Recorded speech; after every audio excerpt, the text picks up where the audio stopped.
Tonight on Fast Break, what does a team do that has a lot of promise but doesn't execute? We'll discuss that about Philadelphia tonight. Also on Fast Break, Luka Doncic is that dude. And now the Mavs are up tied 2-2 to the Clippers. We'll discuss who has the momentum going forward in that series. You're alive to join us here on Fast Break.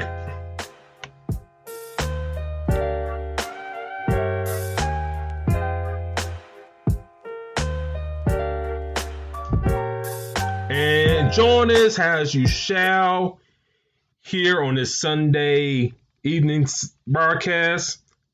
Mr. Dentarius Davidson, how you doing tonight, sir? I am doing well, man. Everything is going pretty good. I've just seen that three-pointer from Mr. Luka himself, and I am just like in wow right now. Yeah, and before I get started, shout out to everybody in the chat. Shout out for Terry in the chat right now, and hopefully everybody would join us here in the next few minutes here on IE Sports Radio. But we'll just start off in this about this game here, D-Lock, in this series. Mavs, Clippers. You said on this show 2 weeks ago that this series will go 7. It's 2-2 now. Luka just hit a dagger over the Clips. Who has the momentum in this series going forward? It's definitely the Mavs. I mean, to be honest with you, first of all, to go over that play a little bit, I don't know why the hell was Reggie Jackson covering Luka with 3 seconds left. I'm still mind-boggled over that. I don't care about the switch or not. Somebody, if Porzingis is out, they know the key person on their team is Luka.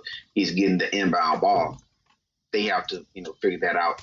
But yeah, the Mavs. And the reason why is because they just won another game without one of their co-stars. Luka is cooking on every level right now.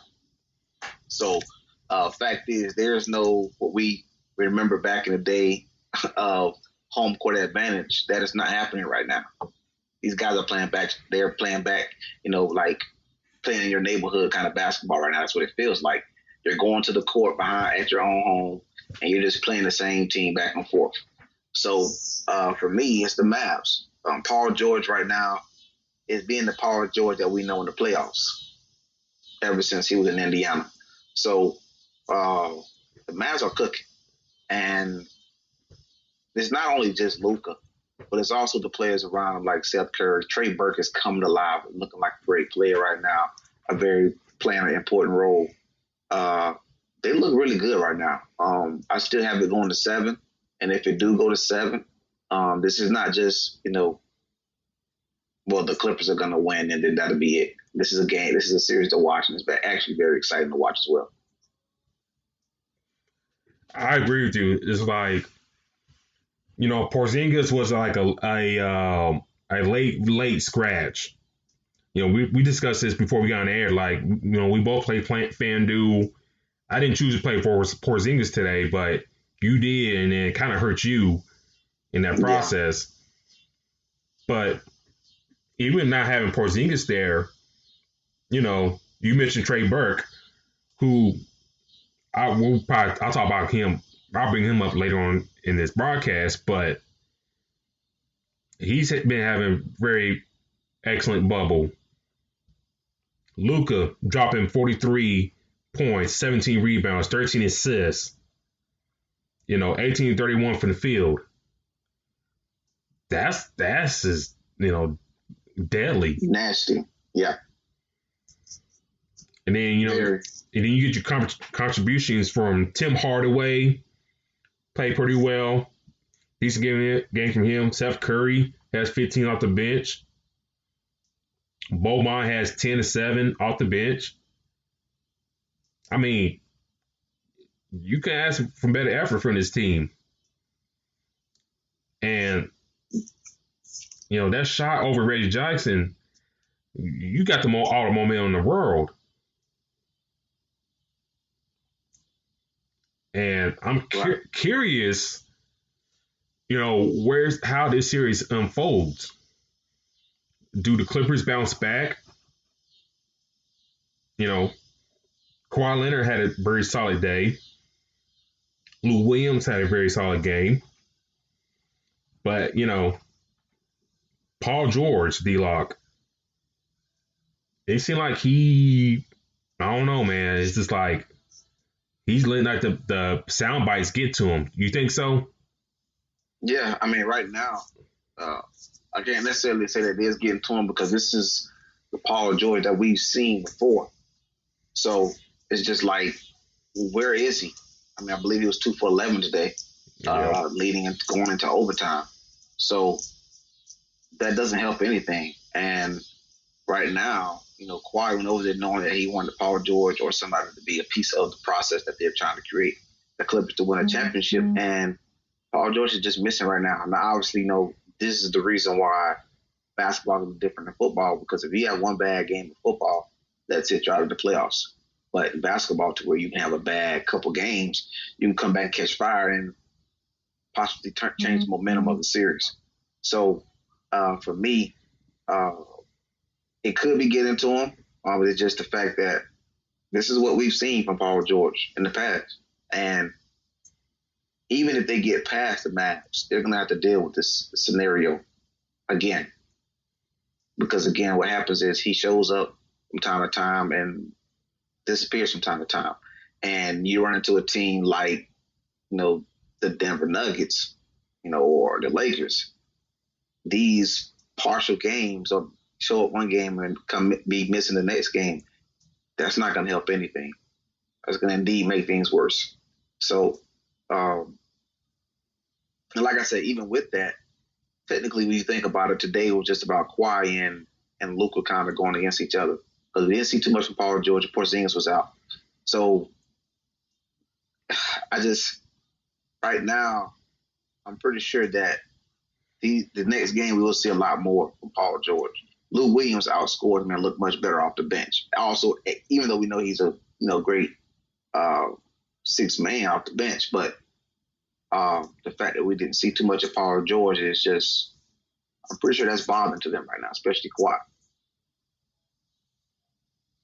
Yeah, and like you said, Luka being out, you would think, the 1-2 of Kawhi and Paul George will take advantage of that and kind of, I won't say cruise to a win, but at least get themselves in a good advantage, 3-1, and you close out the next game on Tuesday. Now you're in predicament that, okay, Porzingis didn't play. Luka basically like damn near beat your team by yourself. Things ain't looking good in Clipper Lane right now. I mean, I know Montrezl Harrell is trying to get his feet under him, and Yeah. Reggie Jackson, if he's playing and shooting well, that's great. But other times he can shoot you out the game. Correct. For the Clippers, I don't know. I mean, there's so many high expectations because we've seen the massive move to grab Kawhi and grab Paul George. So the expectations were very high. We talked about the whole LA to LA battle between the Clippers and the Lakers. We talked about the fact that Beverly and Beverly seen LeBron at a basketball game, I think, spring ball, whenever that was, and he kind of just try to see him, try to talk to him, but not acknowledge him, eye to eye contact, kind of showing that the battle of LA is real, and that's what everybody talked about. So the expectations were already high, but you also have this team like we talked about before with Rick Carlisle there, who's already an NBA coach, an NBA champion, and then you do have Luka, who's been a star over in Europe for plenty of years. He comes over here, he's pretty solid, and he have Porzingis. So this team is not to be slept on. And Tim Hardaway is another person that can play a huge part, and that's why the Mavs are playing the way they are, because their role players are doing their job. They're not going out there getting triple doubles or double doubles and having 23, 10, and 15. They're out there doing the job. They're making the shot that they need to make. Like I said, we've known about Trey Burke before, but this is probably the best he's played in a while. So right now, this team is looking, very exciting, and Luka's leading the charge. And on a side note, how you think Vali Divac and Peja Stojakovic feel about not drafting Luka over Marvin Bagley now? I'm pretty sure they feel pretty bad about that. Even though they do have a few pieces there, Luka is arguably a top 10 player right now. So I know they're sitting there thinking like, damn, we had a chance. We passed, but we didn't get him. So, which is, a risk that you take. But, I'm pretty sure right now, these are the decisions that, franchises that what hurts franchises for years and years and years. The draft, who you draft, which we'll talk about, which is the lottery. Who you draft makes a huge difference on your roster and your team for years down the road. So we can see that with Mark Cuban making that trade with Atlanta to get the rights to him and sending Trae Young rights over to Atlanta. He knew that he had somebody similar to who he had with Dirk, and he wanted to keep him, so he tagged him with the unicorn, and it's paying off. Yeah, and Tuesday's gonna be a real interesting game. I mean, it's gonna be real interesting to see how the Clips bounce back. What adjustments will they make? Of course, Patrick Beverley didn't play in this game, so that was a huge factor as well. So if they don't get him back, it'll still be a lot of dependent. You're still going to depend on Reggie Jackson, Landry Shamet to try to contain Luka, and you really don't want that in a 7-game series. That's another thing too, is Beverley. I think the mentality that he has is missing. Mm-hmm. I know they have a couple guys like that, but with Trez, but I just feel like his presence is making a huge difference. And when he come back, which I'm almost positive, he probably will be back in 2 games if he can play, in 2 days if he can play. I think we see a bigger difference. Now, it doesn't mean they're gonna, just look like a totally different team. But I think that defensive mentality they had with him and one of the Morris twins will play a huge part. Oh yeah, and it's all depending on Paul George and, like I said, Pat Beverley coming back. But more Paul George. When the Clippers made these moves to get Leonard, to get Paul George, you expecting at least a trip to the Western Conference Finals. Or potentially the finals. Because you got a great set of role players they're with you already. They proved that, going against the Warriors. If you stick a couple stars there, then God knows what you can do with this team. So, real interesting who wins Game 5. D-Lock, if you had to make a pick, who wins Game 5 on Tuesday? I definitely would have to go to Clippers. I think this is a wake up. I can't say it definitely, but I think that the Clippers do steal this next one. Now, honestly, I think this is the most important game of the whole series because this is going to put more pressure on the following game or give you that momentum to close out the next one. So even though, it's now tied up, this is the chance for the Clippers to take the nod to get ahead. Now, like I said, even though I kind of believe that, I wouldn't be surprised if you run into a scenario or we do see that the Mavs win this next game. It's just right now I think that Beverley does play, And I think he makes that impact that they're looking for, 1 or 2 possessions. Because right now, that's what this series looking like. It's looking like a 1 or 2 possession series. Because if I'm not mistaken, Clippers were blowing them out early.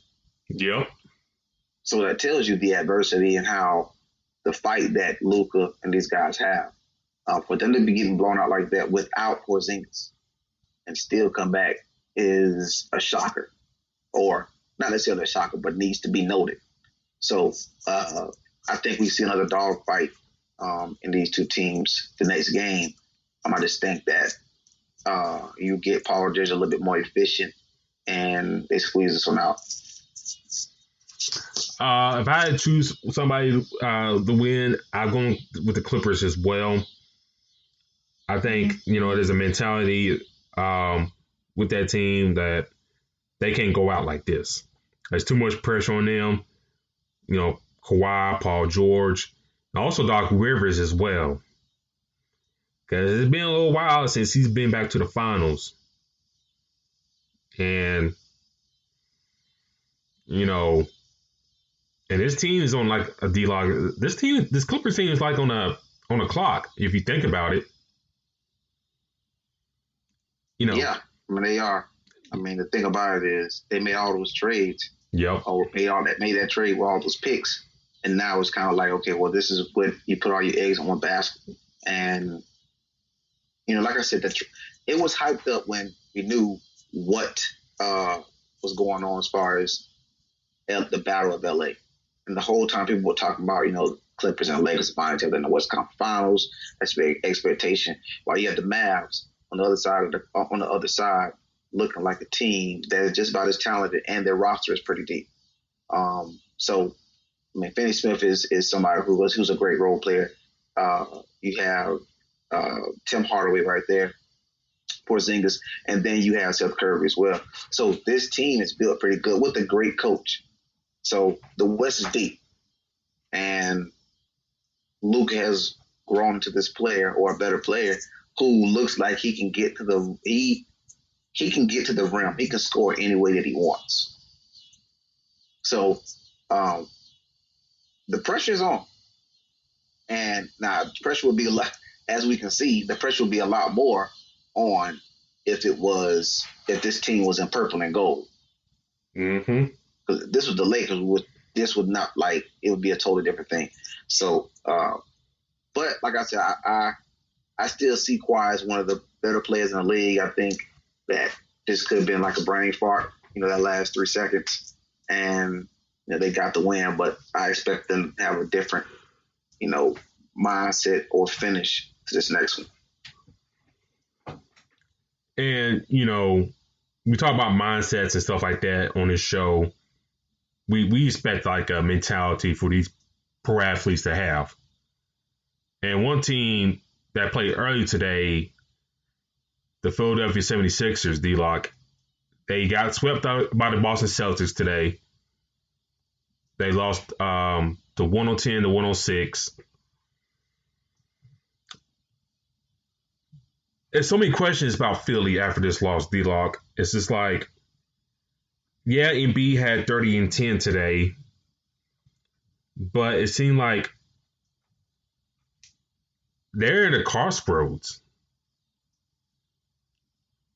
Yeah. And I ask you, we discussed this before we got on air.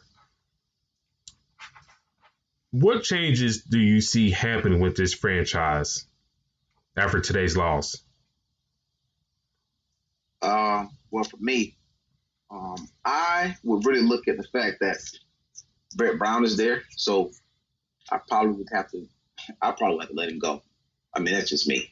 I have to pack his bags because this whole trust the process has not panned out how they want it. They keep falling in the same scenario where they're not getting too far in the playoffs and it's not doing too much for them. Another person that I probably would consider moving is Joel Embiid. And a lot of people say, well, why? But the reason why is because if you look at, he's been there since 2014, the first 2 seasons he missed, and hasn't played a full season of basketball ever since he's been there.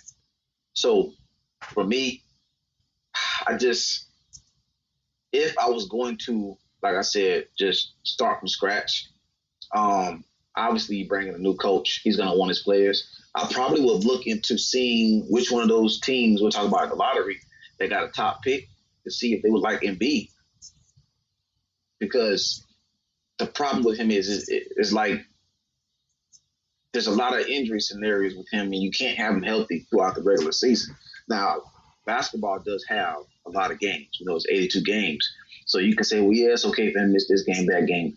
But as we can see, some of these games you need for chemistry purposes. So, it keeps you in shape. It keeps you where you need to be with the other teammates. And for him to miss so many games throughout the seasons, that's not helping anything. So for me, I can't move Ben Simmons, at least not right now. I wouldn't be able to, being the fact that he can play the 1 through the 4. Right now, obviously he has to work on his shooting, but as we can see with Giannis is just now working on his shooting, and he's grown into this top 5 player in the league. But that's something I will look at. I know somebody that you're going to mention. I'll let you break it down. Also that you would consider. But those are the players and the coaches, the player and the coach that I would really consider moving, because this trusted process thing has been going too long, and right now it's just not getting them far at all. To me, it's actually hurting more than helping.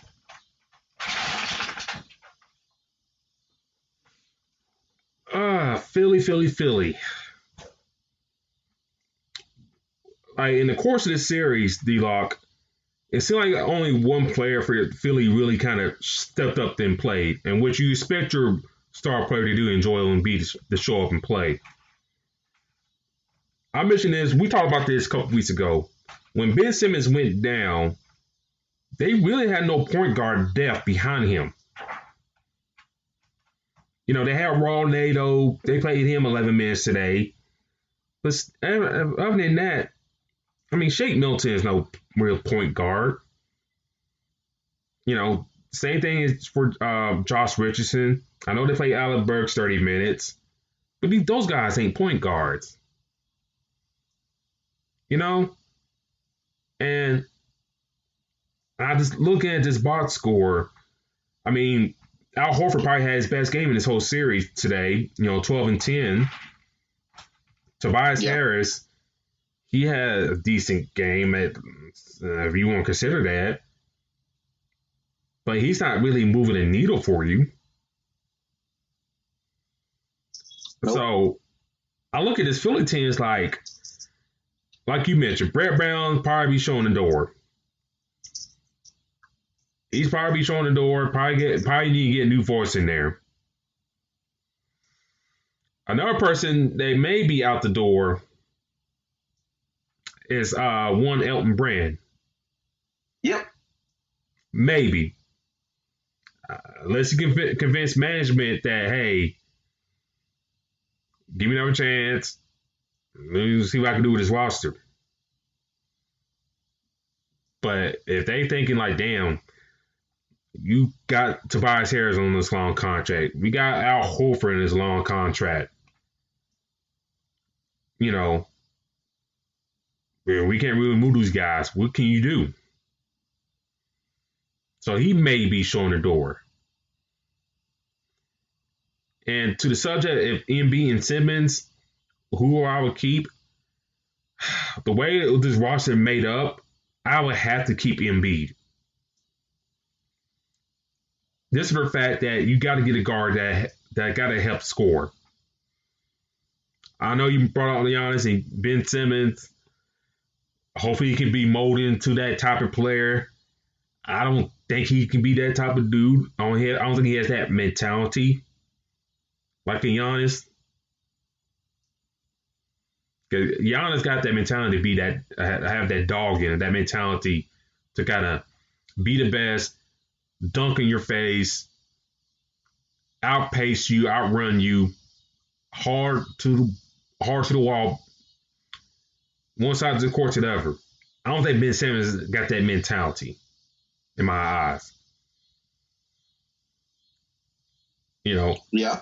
and what can you get for Ben Simmons? I'm pretty sure you can get a lot. And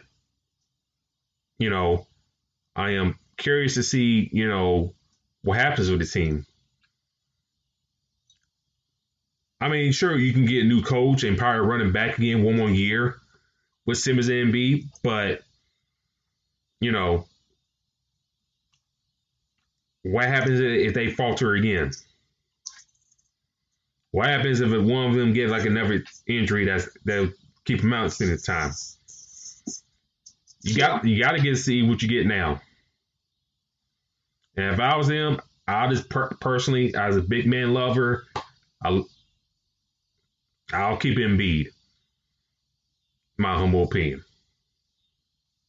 Well, I think he's a good piece. It's just the fact that for me, the only problem is the injuries and the different things that he has to do to stay healthy. It's the same thing with Zion. We know Zion has a bright future and he can do so much in this league. But if you have weight problems or you can't, there's different things that can hurt you in the future. You're going to hurt the high potential ceiling that you have. We know what I mean by ceiling is. The ceiling is how high and how great they can be. Embiid can be that, but it's a similar thing with Shaq, right? Mm-hmm. We knew that Shaq is one of the greatest of all time, but Shaq even said himself that if he stayed in shape halfway through his career, he could have been even better. So at the same time, for me, I feel like Embiid is that guy. But what is he now, 27? If you're still recurring with the same issue at 27, when are you going to fix that? Now, he's making a lot of money, and he's going to get another contract.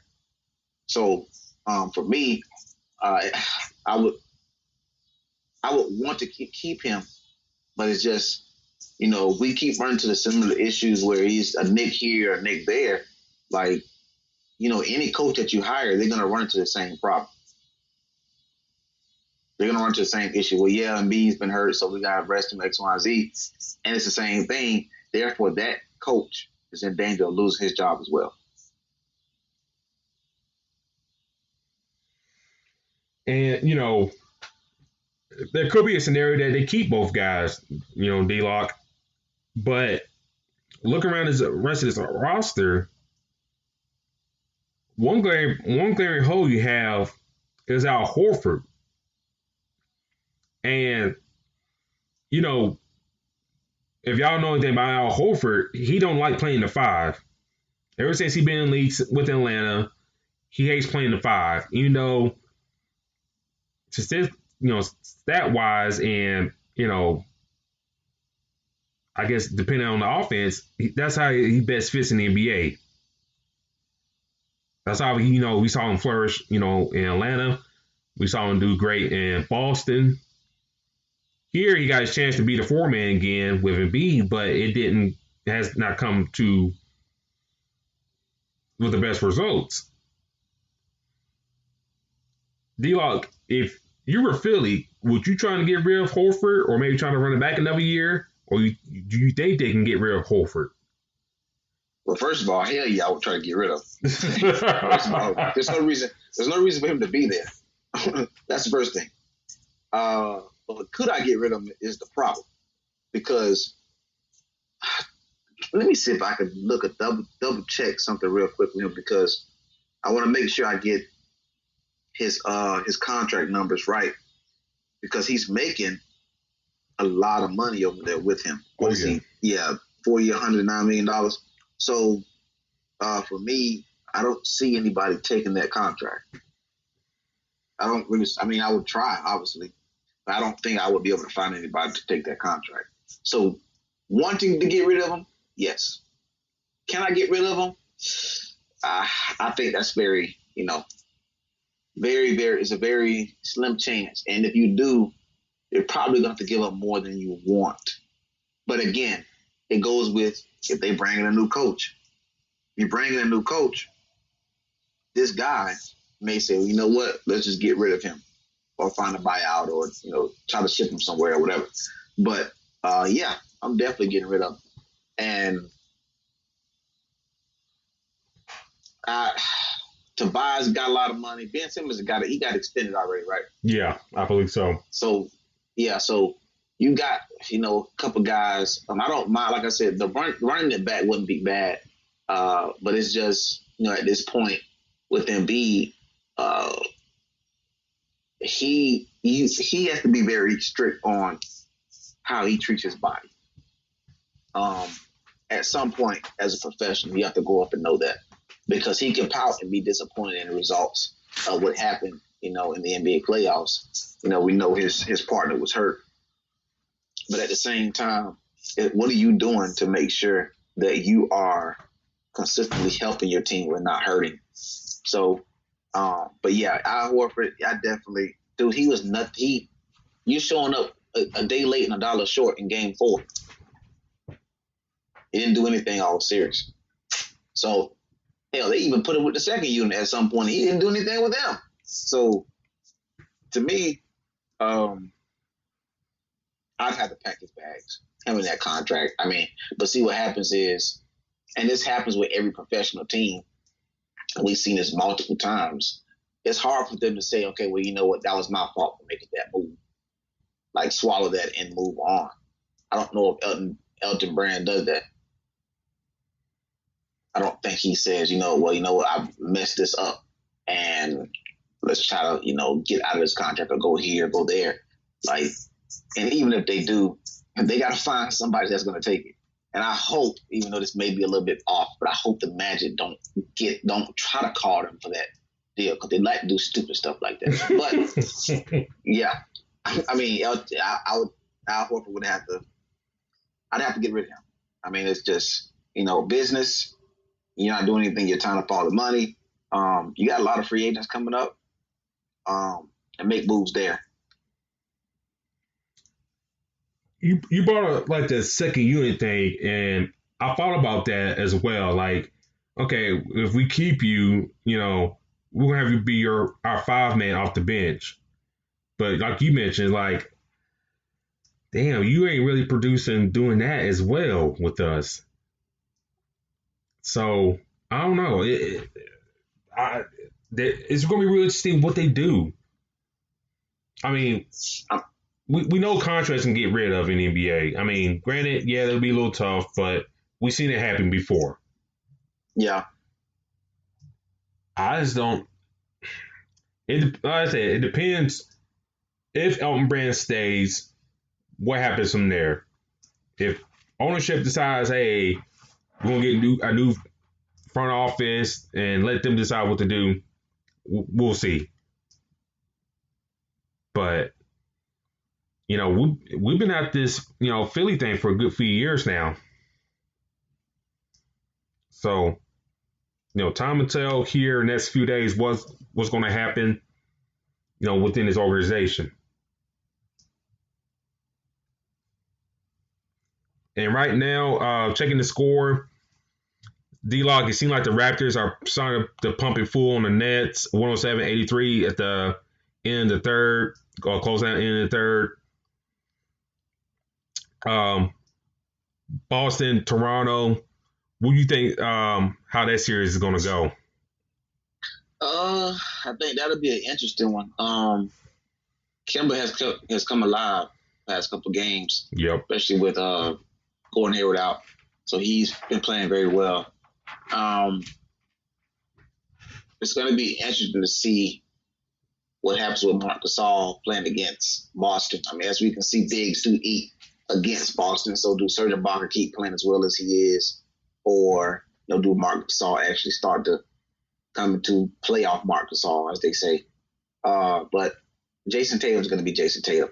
I really like to see what he's becoming one of the better players in the league. But I think that series will be pretty good. We knew what was going to happen with the Nets. They are trying really hard, which is always good to see, but they just don't have it, this year. Next year, I think they're going to be obviously a bigger problem. But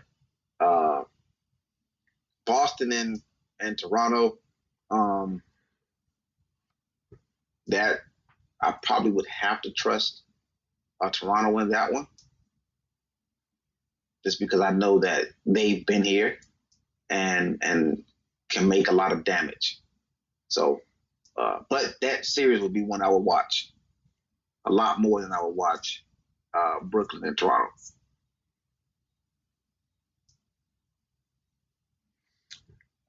For me, for that series, it's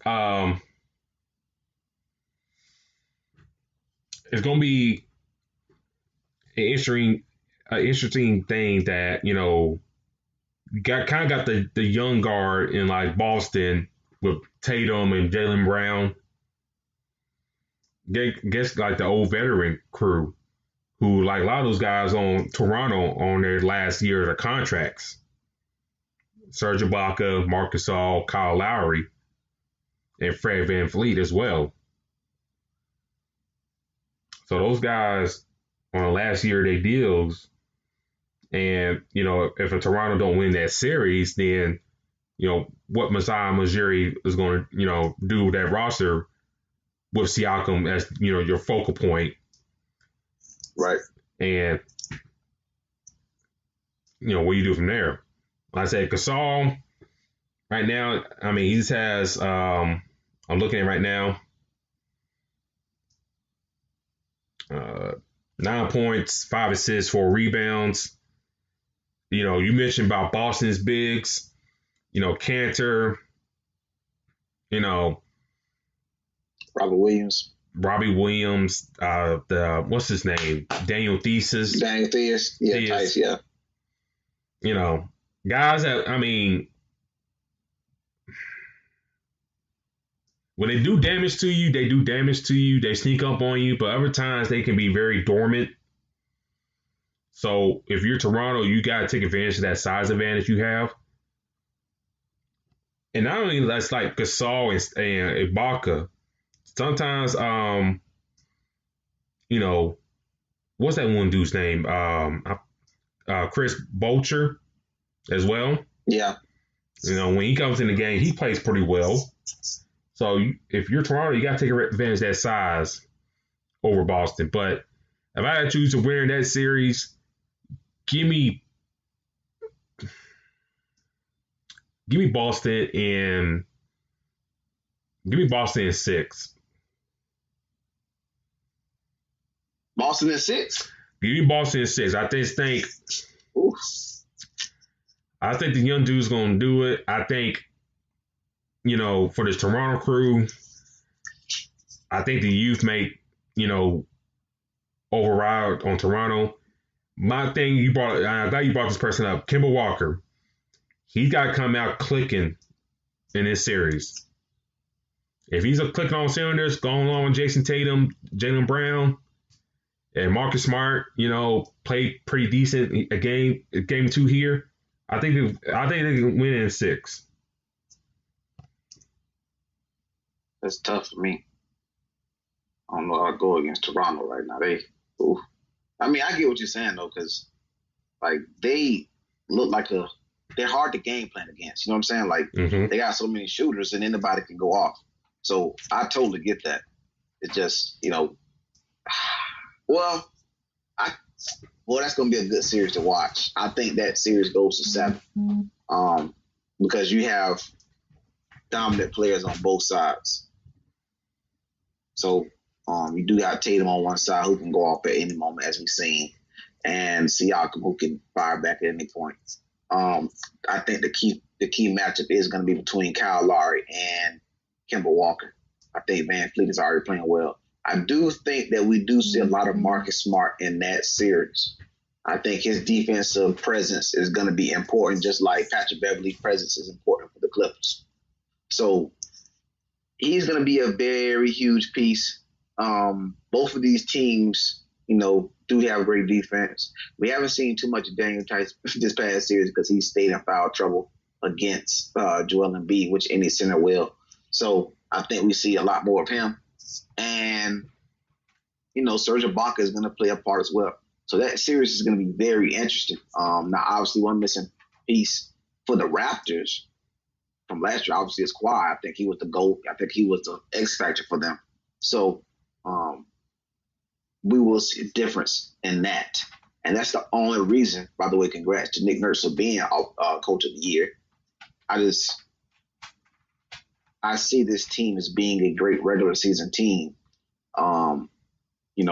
making a huge impact when it comes down to the next series. So they played Brooklyn, swept them, and I think the real matchup, like you said, is against Boston. For me to pick Boston at 6 is I can't do it right now. Even pick either one. I definitely think this series goes to 7 though. Like there's no question in my mind. Yeah. Hey, like I said, Marcus Smart, like I said, he got to play very well. The big man from Boston, they just got to do enough to contain the Toronto's bigs. And if they can do that, I think they can pull it off. But those things got to happen. Real quick, D-Lock, did you catch the Lakers and Blazers last night? You know it. I caught all of it, and that was a game to remember. The Lakers are they're in a situation where they can be unstoppable if they can play like that. I think this series ends in 5. I don't see Portland winning another game. I think that Portland stole the first game because they were clearly coming off a fresh game against Memphis. I don't see the Lakers giving them another win. I'm sorry, not giving them, but I see the Lakers getting another win. Let me say they're earning another win because it's not given. I just think that the Lakers will apply pressure, and the AD to LeBron train is unstoppable right now. If everybody part-time clicks, if KCP just hit a couple shots, Danny Green seems like he's slowly waking up. They start to click, it's really over. And don't forget, we may see Rondo. Yeah, real quick for me for the Lakers over that win Saturday. I'll talk about Portland here. On the third quarter, when Carmelo started getting hot and he was hitting buckets, I was thinking to myself, why in the world did Terry Scott take him out and put Mario Hezonja in? And I thought that's very questionable. It's like, okay, Melo's cooking right now. You're still going back and forth. You got a 1-point lead here and there. Lakers still trying to fight back. And you take away that momentum for, to kind of match up with Kyle Kuzma that really didn't do much. So I question that by Terry Scott's. And then, they didn't start Gabriel, this game. I mean, that's past game because Zach Collins is out for the rest of the playoffs. You saw Whiteside and Yurchif, and and this, you get Whiteside in a couple in foul trouble easily, then you can take him out the game effectively. And it's just like, the Lakers took advantage of it. And I think it was kind of like a coaching thing, Vogel out coaching this guy. And, in the third quarter, we're watching. There's a couple of times, they're flushing out their 3-point shooters very well. And credit to those guys, flushing out Lillard and McCollum the best they can. But, for the Blazers to come back and win the next game, you got to make the Lakers hustle more. Because at times, I think LeBron took some plays off, and you got to take advantage of that if you're the Blazers. Now, will Terry Scott's recognize that, or the players recognize that? That remains to be seen. But you mentioned Danny Green, and Terry brought up KCP in the chat. If those two fools are hitting and playing well, then like you mentioned, you know, Lakers can close this out very quickly. But, you know, for Portland, I mean, yeah, Damian's doing all he could do, but the other guys got to step up. Gary Trent Jr. hasn't really stepped up to snuff like we see him play in the bubble games. Melo's having decent games, but I think, like I said, Terry Scott's killing his momentum. Yurchef is playing pretty well. Whiteside here and there. So I don't know. It's going to see how this series plays out tomorrow. But do you see the Lakers winning tomorrow? Yeah. I said I got them in 5, so I think it's over with. For me, I think they settled in now. So that's it. I mean, I think that right now they are starting to click. These guys are making shots. Rondo's going to come back in rotation very soon. They're going to close it out. Now the thing about, like I said, the problem with Portland is they struggle defensively. Mm-hmm. So on the defense, they can't make any stops like that. And the problem, so once they get to, okay, well, we're starting to have a higher percentage of shots going in, Melo is, gonna go miss in most games. Not most games. He's gonna go miss in some games. He's in a scenario a little bit with Paul George, where, his shooting is not always there. So once they go off, it's a few shots. The Lakers start to hit their shots. Things are starting to click. I definitely got to win tomorrow. I mean, same here. Like I said, if KCP and Danny Green just hit their shots when needed to, and LeBron AD, had the games like they had Saturday, I mean, you can't touch this team. And then, Dwight Howard chipping in 10 rebounds, that goes a long way. Mm-hmm.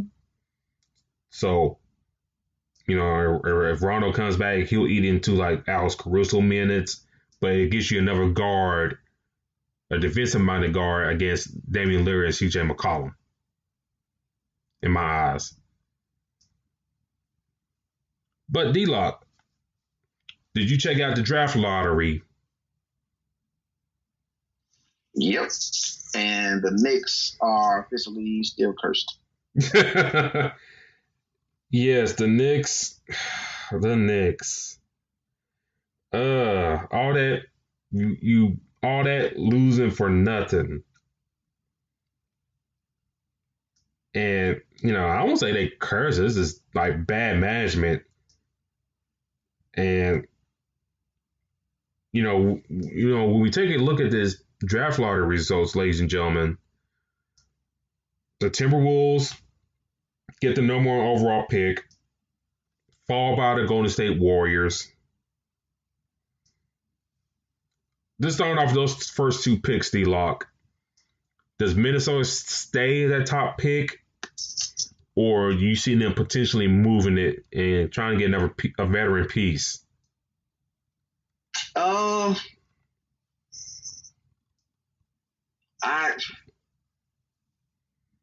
I kind of can see them drafting another guard there. I mean, they have a couple young pieces with D'Lo and Cat. But you can never have too many shooters. So I don't think that they don't grab, a shooter, or another player that can in the fold. So I do think that they may listen to other offers and see what's there. But I do think they make a pick there. It's too good of a spot. There's other players. You already have 2 players that can change a franchise in my mindset. So just add one onto it, and this is your big 3 that you can build around.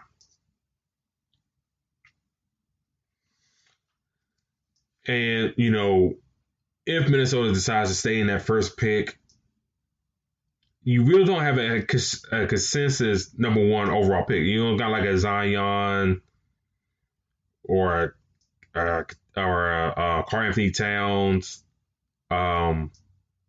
You don't got the consensus number one that we've seen in the past few drafts.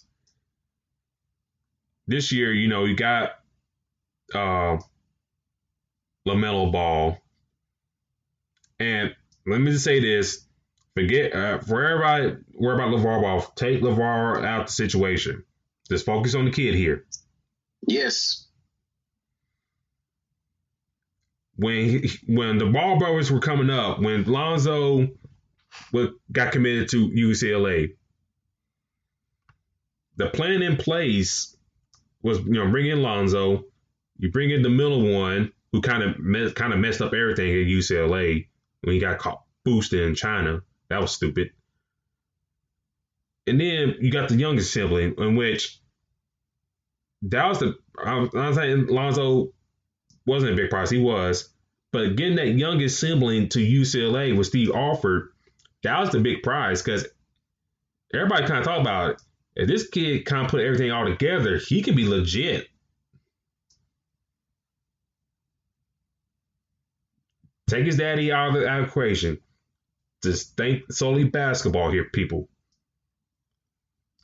This kid's going to be legit. And he may be the number one pick. He may, if you draft him, you can put him in the backcourt with D'Lo, and you got two combo guards there go along with Karl-Anthony Towns and Jarrett Culver as well with that crew. You may do some things there. In my eyes. Also you got Anthony Edwards as well. That's another name to consider. James Wiseman as well. I don't know if they've drafted enough big, but that'd be a really interesting pick right there, number one overall. Would you trade Karl-Anthony Towns, or would you consider it? You got to see what D'Lo and Cat do for a season. I mean, you just trade for D'Lo, you shut him down midway through the season, and of course you had the shutdown happen. So you got to see what you get out of those two guys and go from there. And then also there's this kid named Denny Avdija, who I believe is from Israel.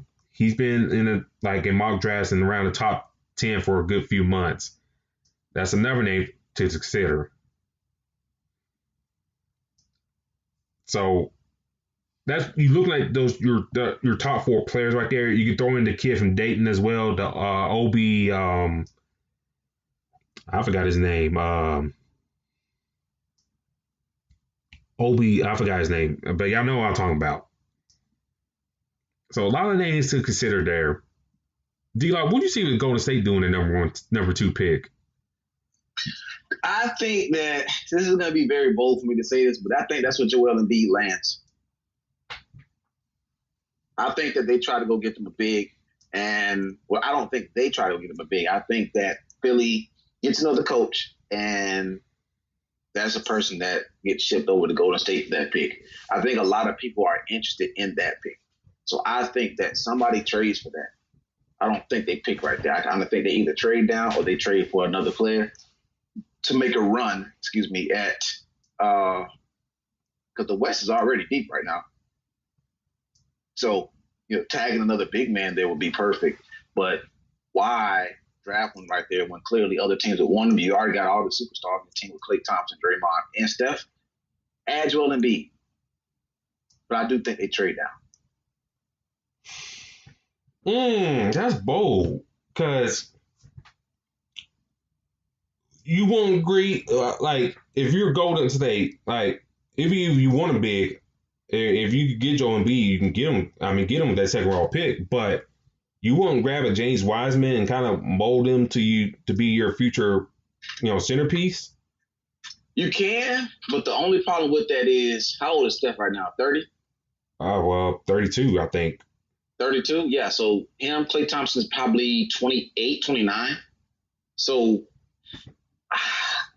you can mold him, but they're still in the win now mode. So the molding part is a great idea, but okay, the Lakers got who they have, the Clippers have who they have.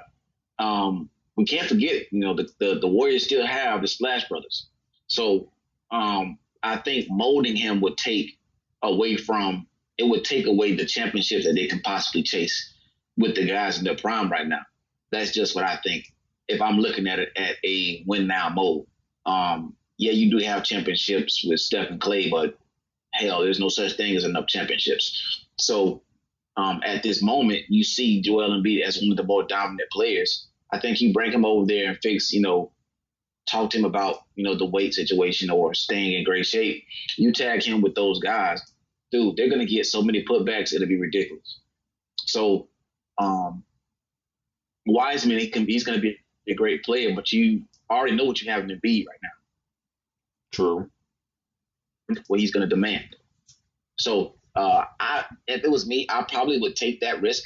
You're looking at Embiid being 27. So again, you're saying like mold him, but you still have Embiid at 27 when the big guys are gone. And then, one thing that you can find in the draft, as we can see through both of those rounds, you're going to find all kind of guards and forwards. So if it was me, I probably would try to make a trade for a player or name like Joel Embiid. And, well, I'm gonna go to the chat real quick. Terry Terry brought up, what if the Warriors, shift that number 2 pick for a Bradley Beal? If Washington decides to blow it up, you can offload that pick, get the number 2 overall pick, and then you just, kind of get your rebuild started. What you think about that idea, going after Bradley Beal? Not a bad move. You probably had to throw in somebody like Andrew Wiggins and stuff like that. That's what I'm thinking they'll have to do. He would fit over there. That would bring another shooter over there. But again, they would still have to address the big man scenario. I can't think of what the guy name that they have right at the center. And that's mad. I can't even think about it right now. Power forward.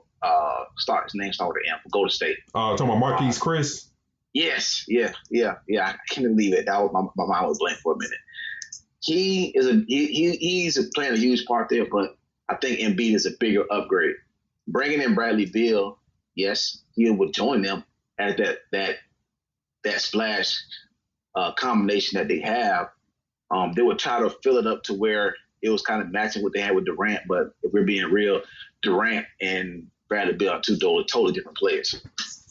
Like totally different games. So not a bad move, but it's just you're adding on to that and you're still having to fill that main role of having a big man. Yeah, and we'll see what the Warriors do with this selection. Because like you mentioned about the West is loaded. You got LeBron, AD in LA. Kawhi and Paul in LA as well. Denver with Jokic and crew, you got that young talent there. Phoenix, if they put everything all together, that's another team you got to worry about. And they show what they can prove in this, what they show they can do in the future. Houston is not going anywhere. OKC, a team that snuck up on a lot of people this year. Portland, they still got Dame and McCollum. And then, Dallas, we seen Luka and Porzingis being that next 1-2 punch for years to come. So, yeah, if you're going to state, you got to do something. If you draft somebody, you better hope that young dude comes in and be the next big thing out the gate. If not, and you feel like you can get somebody like a Joel Embiid, or how about this scenario? What about Nicholas Vucevic from the Magic?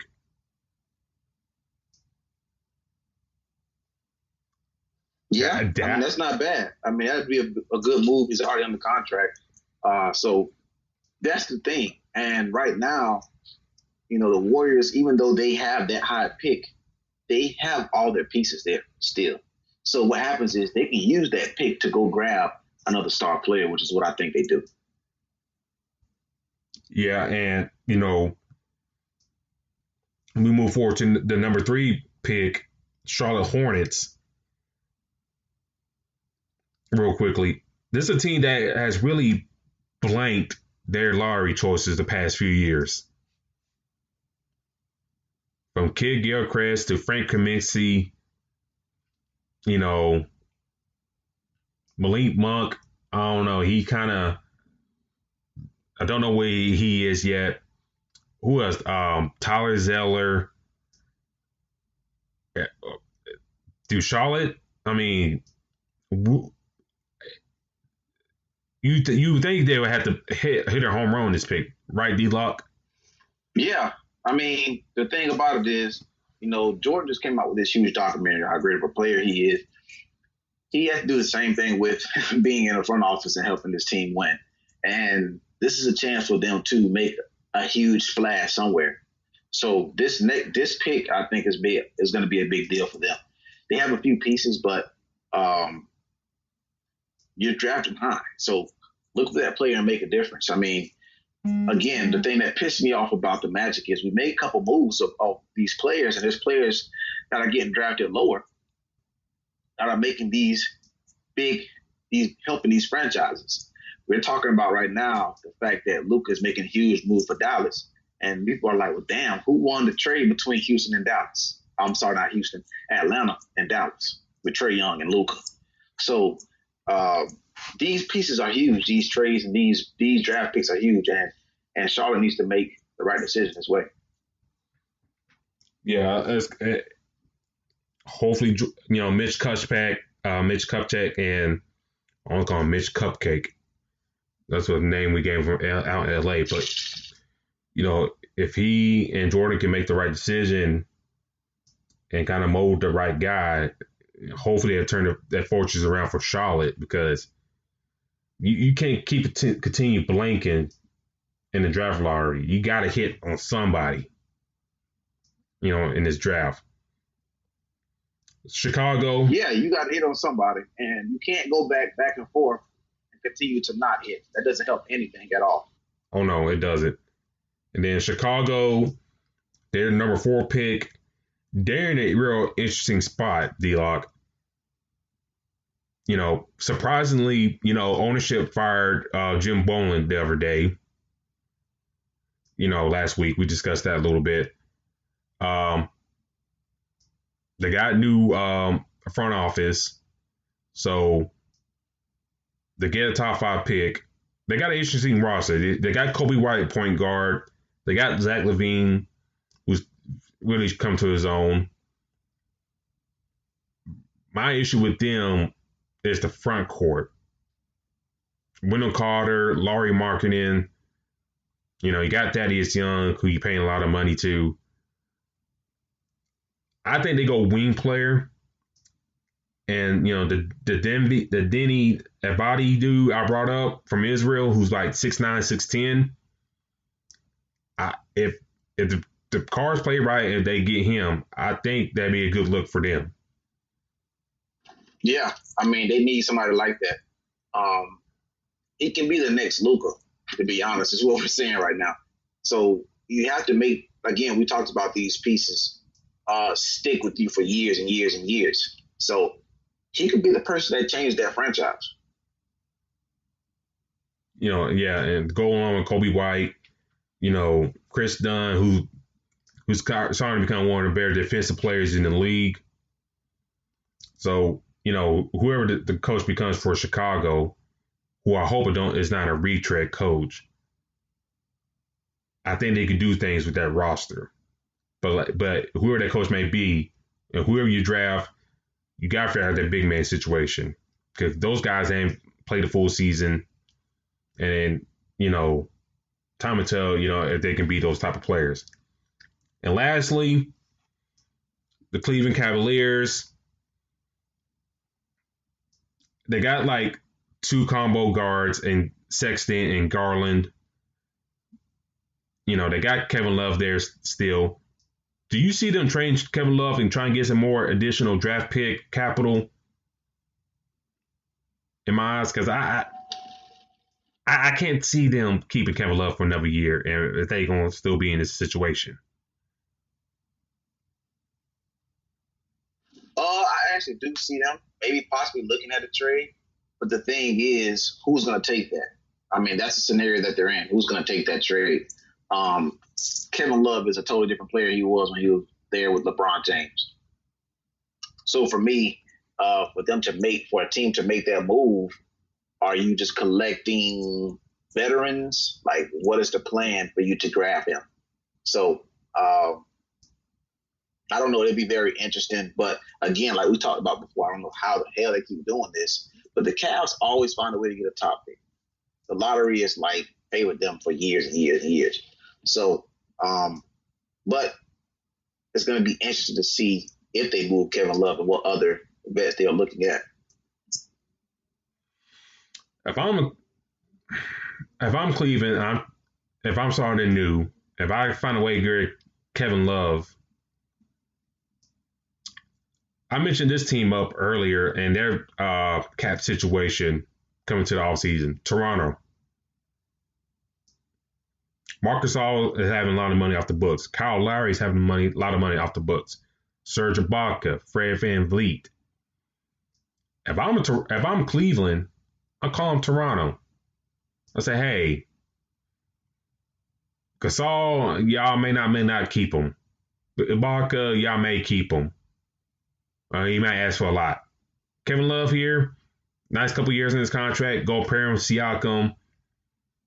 Give us a first round pick. Call it a day. I would look at that. That's one place you can. Not a bad idea. Not a bad idea at all because, you're looking at the Raptors who are, like you said, we know they're in the win now mode as well. So it's not a bad move. They already got the guards of VanVleet and Kyle Lowry. Yeah, and we'll finish out here with this. It's like, if you're Cleveland, you got your two guards. OC really hasn't become that dude at three like they kind of envisioned. I mean, you got Andre Drummond there for another year. So he's another trade chip you can use for the wave at a contender. But if I'm Cleveland, you got to go wing player. Who that will be, I don't know. But if you're Cleveland looking to make up this roster, you got to go wing, in my eyes. Yep. But real quick, the Knicks falling to number 8. What do you see them doing? I think they try to trade for somebody. It's not bad having that pick there, but I think they're looking to get a star. But, dude, they have no luck, bro. I don't know what it is. They just can't find a way. They can't get right now. I don't know what to do with the Knicks. I mean, they could sit there and let the draft play out, but it's just like you think, last year you kind of got your hopes up. Maybe you get the number 1 pick, get Zion, and maybe that's be enough that Kyrie and Kevin Durant come to you, but that didn't happen. Those two new scenarios didn't happen. Now, you got Tom Thibodeau there. We'll see how long he lasts. And then you got RJ Barrett in the fold. You got a lot of cap space if you decline a lot of these player options, which I think they may do. Maybe except for Taj Gibson because Tom Thibodeau loves Taj Gibson for whatever reason. But anyways, if you're the Knicks, I mean, we brought up the Warriors and Bradley Beal potentially doing a deal. If that happens, if they go that route. What say, if like I said, Washington blowing up, the Knicks don't dangle that eighth pick to Washington for take on John Wall's contract. Not a bad idea. I mean, right now, that's what the Knicks are missing. The Knicks are missing a star. That's what they need. And at this moment, grabbing somebody like a John Wall or Bradley Beal wouldn't be a bad idea, because you have to get this franchise back cooking some kind of way. They're not doing anything right now. So if you don't like what you see at the eighth pick, maybe they're making calls right now to see what can happen and go from there. But I feel bad for them. Like, I really do. They just can't. Like I said, it's a can't get right scenario for them right now. Ownership. It starts with ownership. I think we talked about this before. James Dolan stands in his team's way. That's why I think a lot of players have not come there. And we've seen the story that come out that LeBron was very interested coming to the Knicks, but Dolan messed it all up. And, Kyrie and Kevin probably would come to the Knicks, but, the stigma of James Dolan kind of messed that up. They're across the bridge playing in Brooklyn. But, it's going to be real to see how this draft plays out. I think, what we discussed, I think there's going to be some movers around the league. Some names going to be moving along with these picks. Either like Ben Simmons, Joel Embiid, Bradley Beal, John Wall, Kevin Love. I think those names we mentioned up. And also maybe throw in Blake Griffin. Some names are going to be changing jerseys next year along with this draft. Yeah, big time. But D-Lock, let's switch to the WNBA real quick. The Sparks are rolling right now. They've, gone a little tear here. They beat the Wings, the Dallas Wings here, 84-81. 7th in a row, for the Sparks team. Candace Parker, 22-14. Brittany Sykes, who I bragged about before, had 23 points in the starting role. With them on a roll like this, and with other, star players sitting out, and of course, I'll talk to this one person here in a sec, and the Mercury not, I don't know, the Mercury ain't clicking like I hoped. Do you see the Sparks kind of riding that momentum to be that top seed, or you think like Seattle or Las Vegas kind of keep them away at the moment?